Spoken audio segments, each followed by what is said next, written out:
हरि ओम।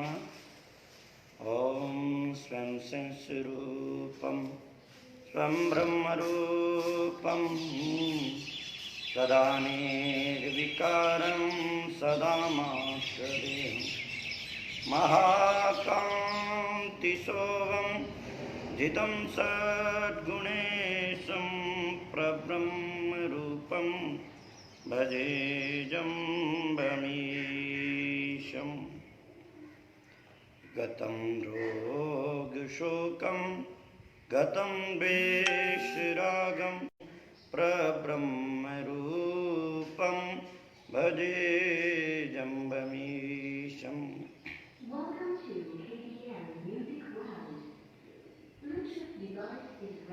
धर्म प्रेमी सज्जनों, हम पिछले कुछ दिनों से रोज चर्चा कर रहे हैं।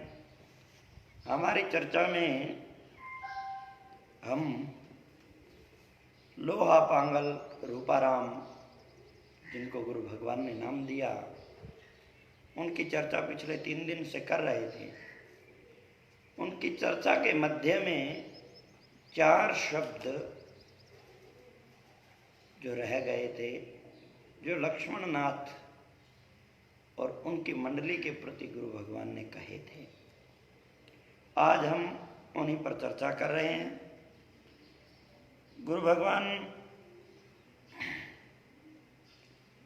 के समीप जिस समय एक नाथ संप्रदाय के संतों में पहले रहते थे और वह मंडली में भंडारी के रूप में कार्य करते थे, सारा भंडार का कार्यक्रम उनके पास में था।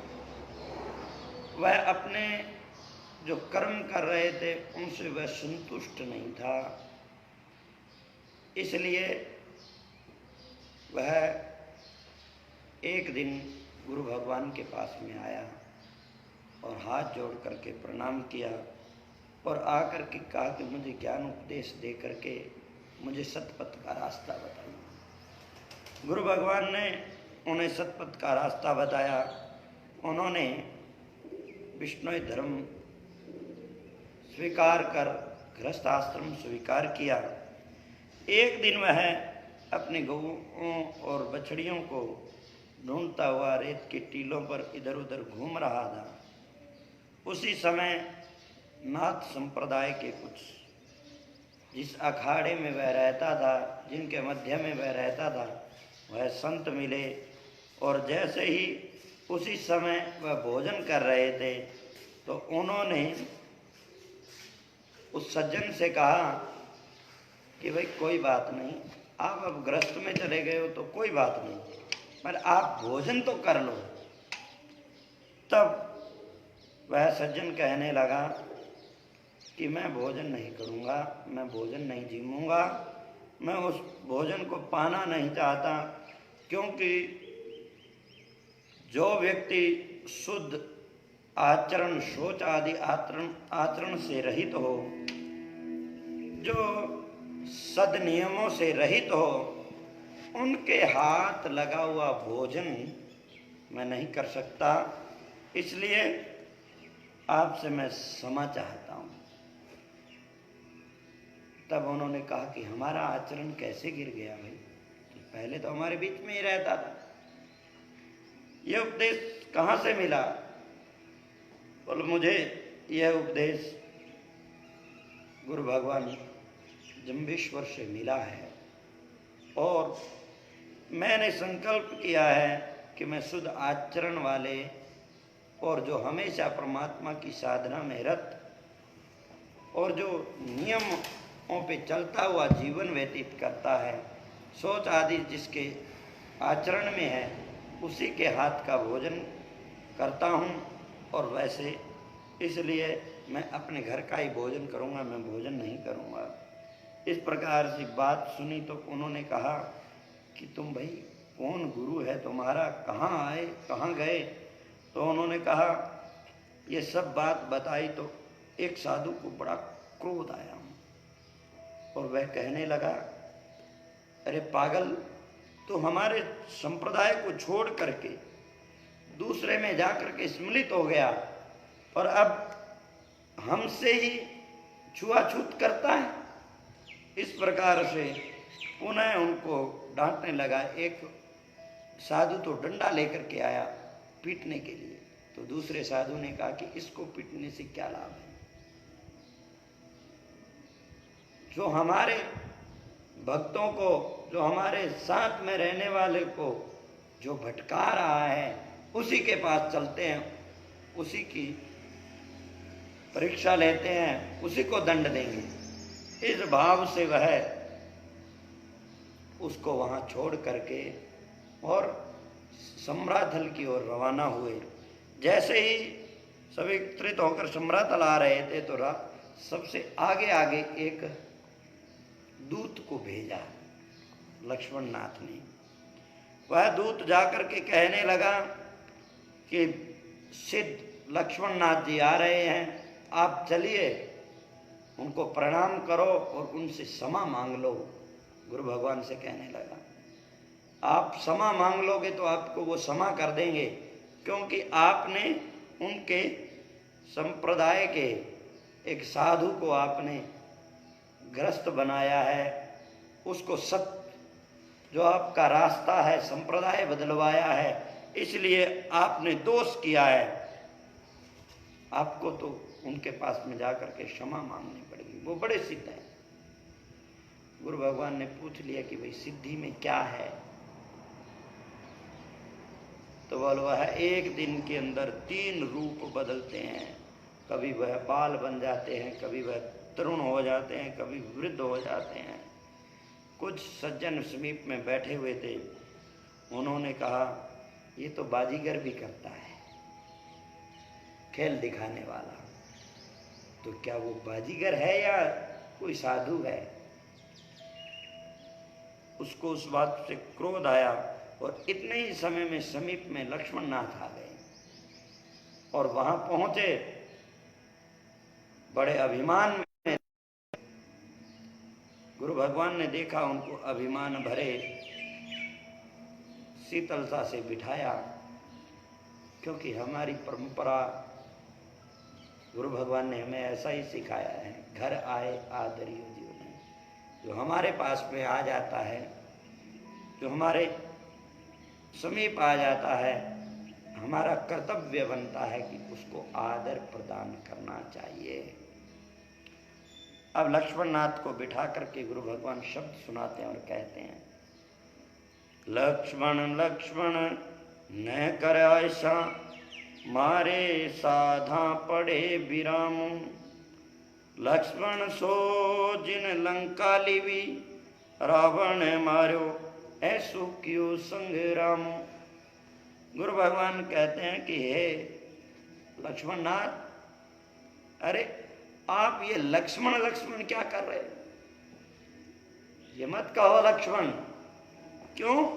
क्योंकि आपके ऐसे कहने पर हमारे साधकों को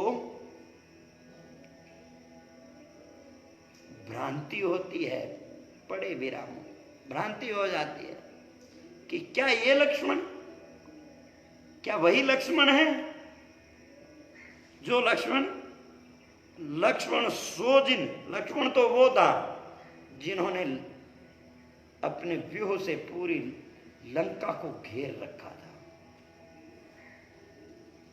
जिसकी अध्यक्षता चल रही थी उस युद्ध में, और उन्हीं की अध्यक्षता में रावण का नाश हो गया।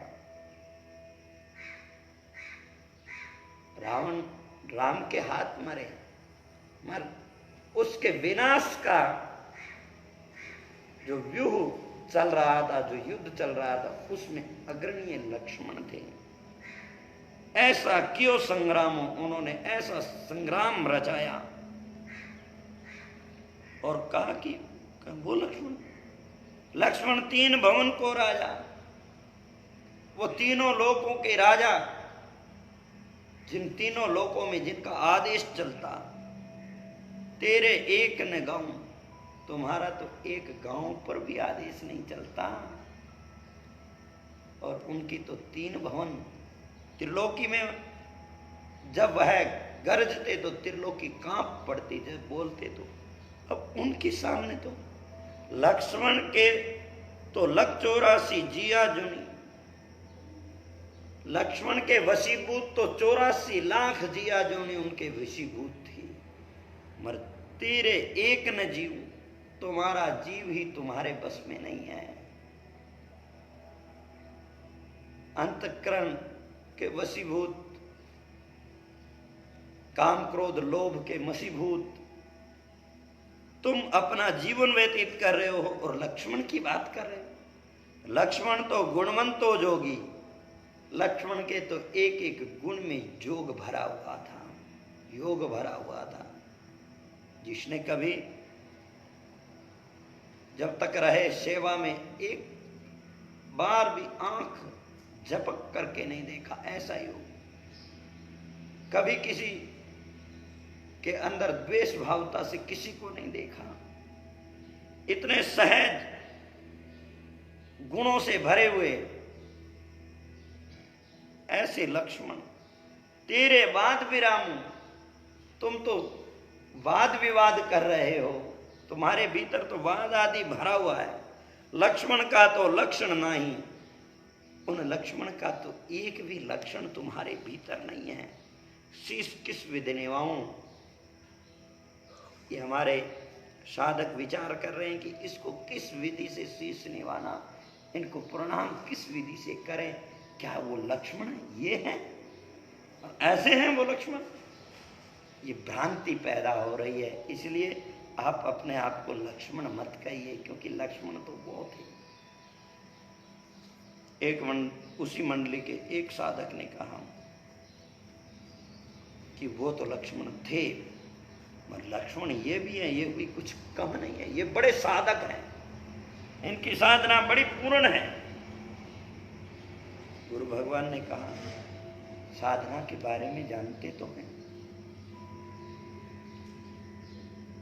अवधु अजरा जार ले अमरा राख ले। यहां हे अवधूत, अजरा जार ले, उस जो अजर अमर जो हमेशा रहने वाला है उसको जीवन के अंदर उतार ले। काम क्रोध लोभ मोह ममता आदि से ऊपर उठ जाओ, उठ करके जीवन व्यतीत करो। अमरा राख ले, उस अमृतत्व अर्थात जो हमारे भीतर ही वो अमृत वर्ष रहा है, उस अमृत को पान करके। कई महापुरुष कहते हैं खेत मुद्रा आदि से योग में निष्ठ होकर के 10वें द्वार में जो अमृत बरसता है उस अमृत को प्राप्त कर ले, अर्थात उस ब्रह्म परमात्मा जो भीतर ही बसते हैं उनको जान ले। अमरा राख ले बिंद की धारणा, सत ब्रह्मचार्य आदि नियमों को धारण करके उस परब्रह्म, वह एक बिंदु रूप जो सारे जगत में रहता हुआ भी एक छोटा सा इस हृदय के भीतर इस शरीर में उस शक्तिमान वह एक बिंद या वह एक सत्यत्व, उसको धारण कर ले। जीवन के अंदर उस सत्यता को धारण कर ले, उस बिंद को जान ले। पाताल का पानी आकाश को चढ़ाए ले, श्वास को प्राण अपान आदि को रोक करके प्राणों को 10वें द्वार तक ले जाना। धीरे धीरे श्वास की गति को समझना। संसार वृत्तियों से भटकते हुए अपने मन को दूर ले जाकर के केवल उस परम तत्व के अंदर लगा लेना। ऐसी जो पाताल का पानी आकाश को चढ़ाए ले, धीरे धीरे धीरे धीरे श्वास की गति को ऊपर उठाते हुए उस परम तत्व को प्राप्त कर ले।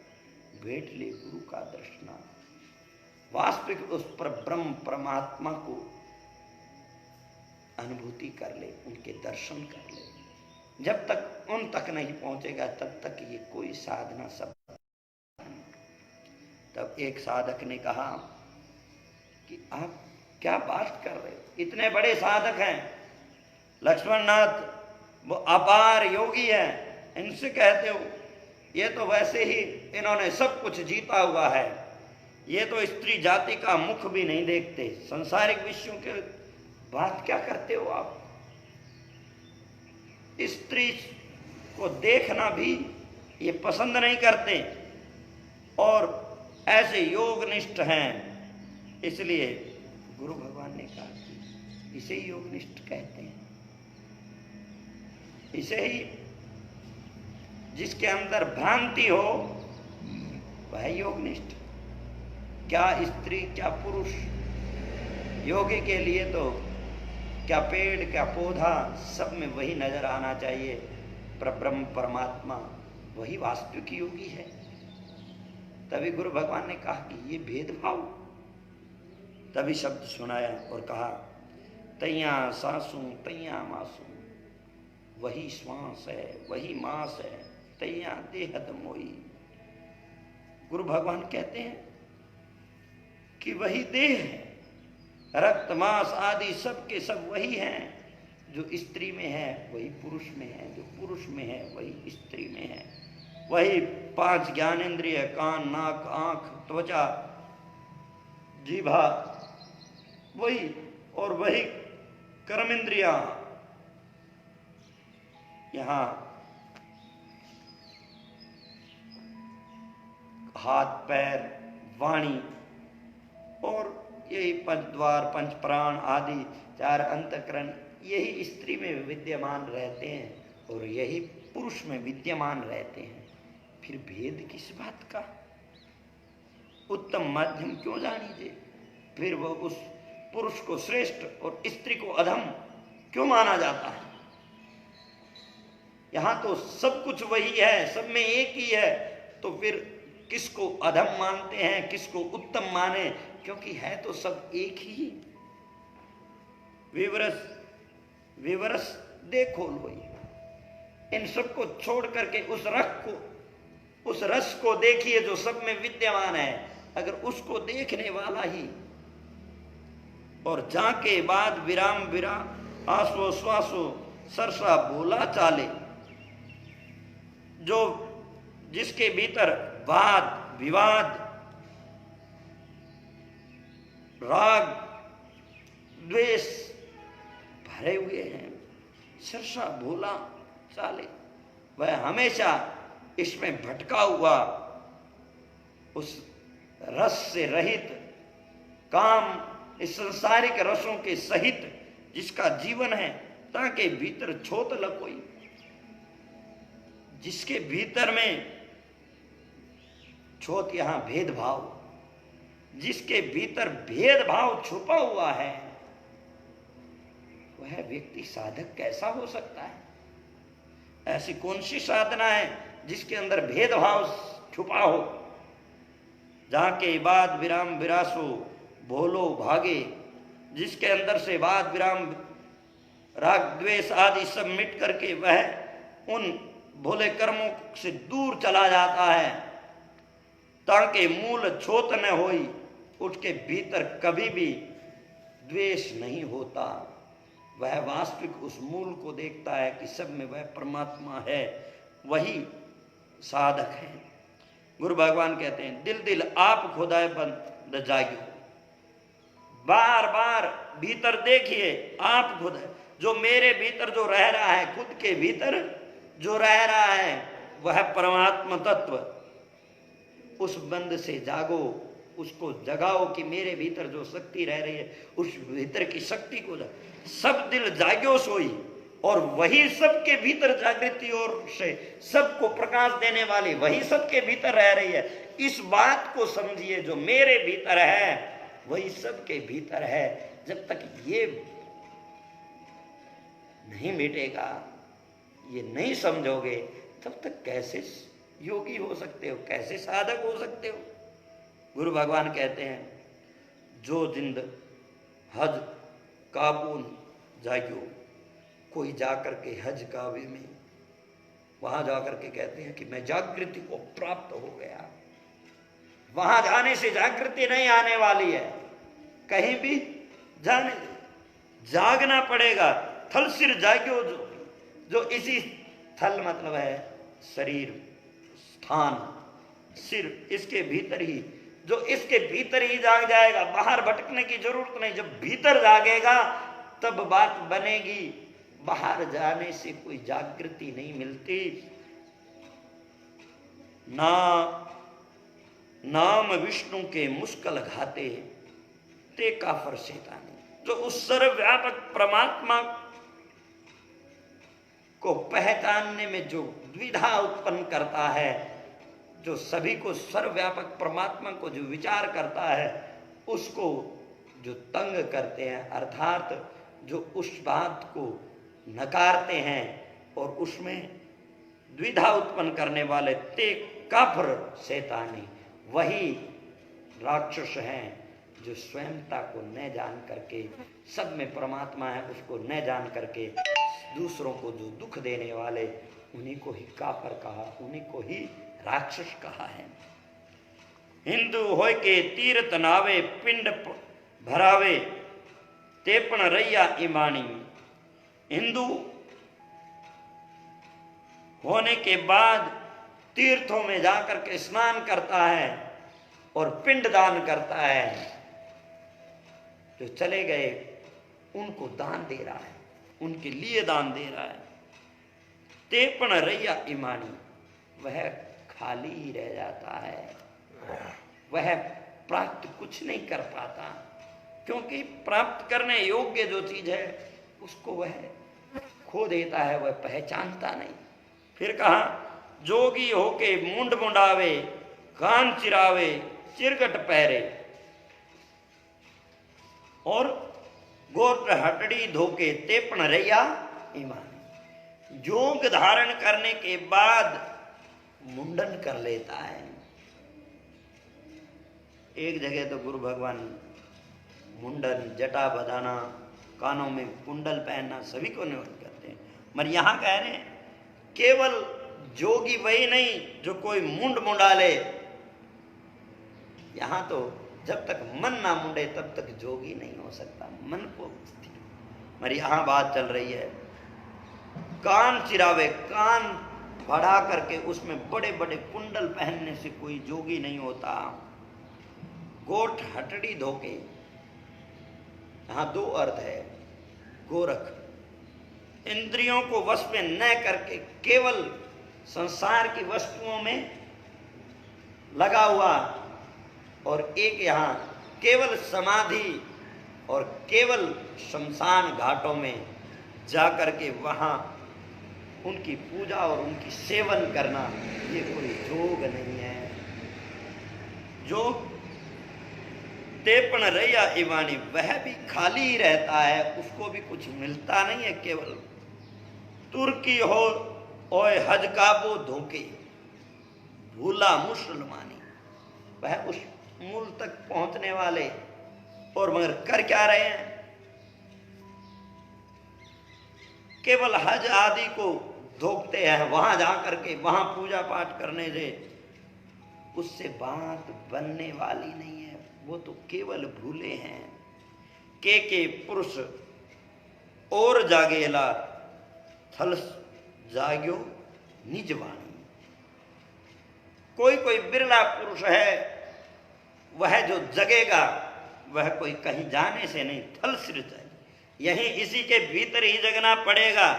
निज वाणी, स्वयं उस वास्तविक तत्व को जानना पड़ेगा।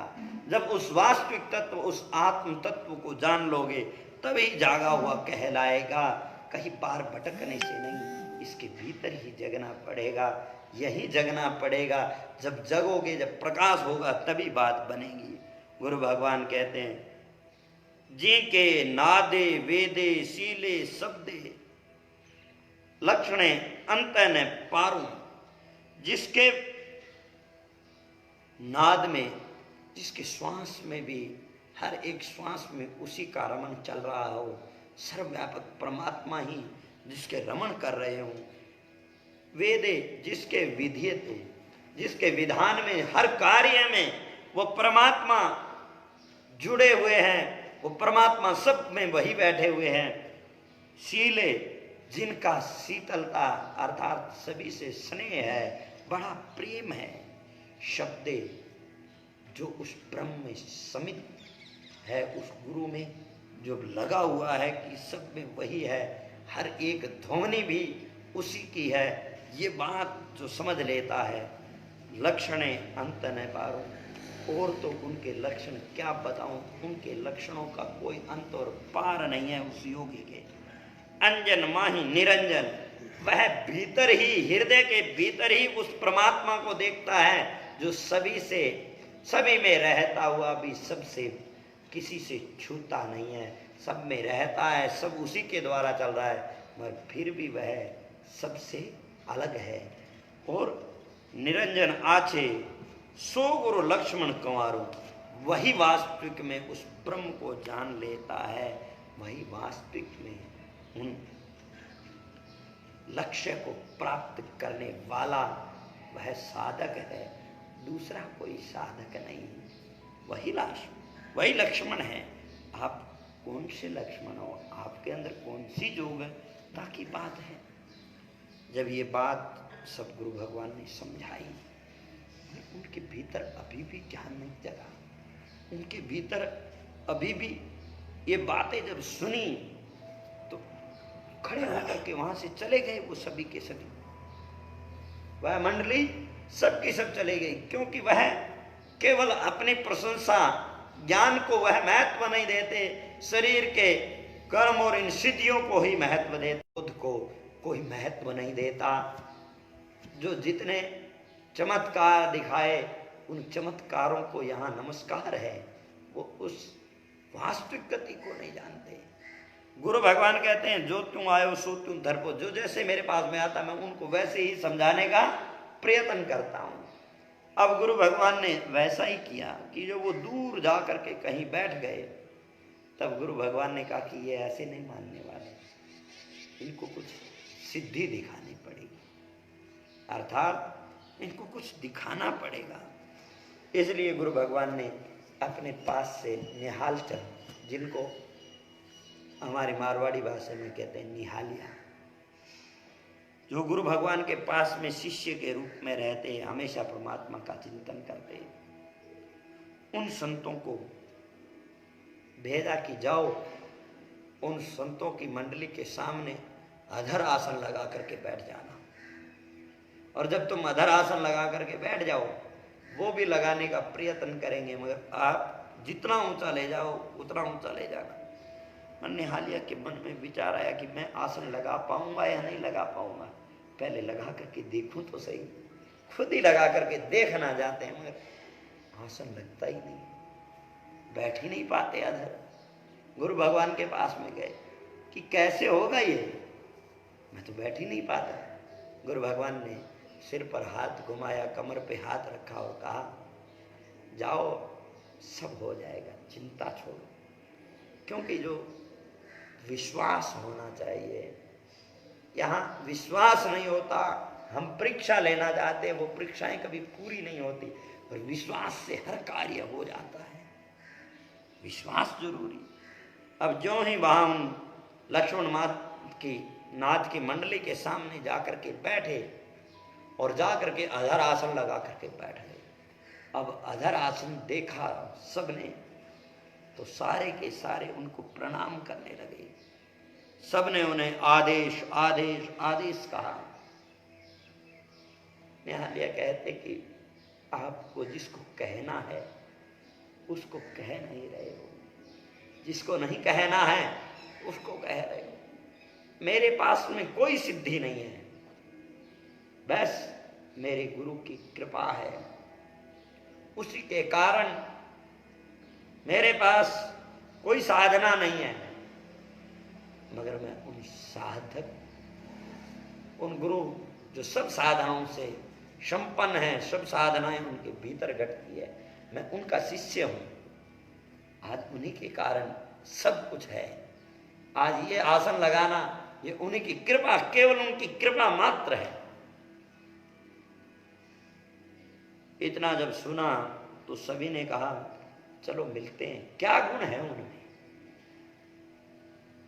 तब गुरु भगवान ने पहले ही कह दिया था कि केवल संसारिक गुण बताने हैं, क्योंकि अगर वो समझते तो पर ब्रह्म तक का उपदेश बताया उसी से समझ जाते, मगर वो समझने वाले नहीं, वो संसारिक चीजों को देख रहे हैं, और जो संसारिक है वही बताना है उनसे, उसी पे चर्चा करनी है केवल। तो निहालिया से पूछा तो उन्होंने कहा कि वह कभी भोजन नहीं करते, उनको भूख प्यास कभी नहीं लगती, वह सभी चीजों से ऊपर उठ करके और आत्मचिंतन में हमेशा दृढ़ रहते हैं। सभी ने कहा कि ऐसा है,